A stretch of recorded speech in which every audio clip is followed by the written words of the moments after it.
Ito na yung full view ng yung daylight, kasi no nakaraan share ko sa inyo is hindi siya maliwanag, gabi siya, 'di ba? Pauwi kasi ako noon from EDSA. So pauwi ako, umakyat ako ng footbridge noon, madilim. Ito na yung liwanag. So ito yung Pasay EDSA Heritage, ganyan, Harrison papunta doon, and sa Metro Point. So center talaga siya ng Pasay.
Kaya, kung gusto nyo mag-Manila, buuhin nyo na yung loob ninyo na kung gusto nyo, kung galing kayo sa probinsya, gusto nyo mag-Manila. So, maganda naman dito sa Manila.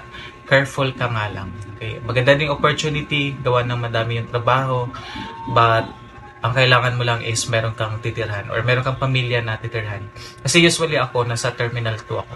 Pag merong pamilya na pumunta sa Manila and kailangan mo na magstay for 1 day kasi galing ng airport, since ako naman yung malapit sa airport. So dito sila mismo tumutuloy, at saka yung palipad ng ibang bansa, ganyan, dadaan mo na dito sa amin. Kasi gawa ng malapit nga ako sa airport.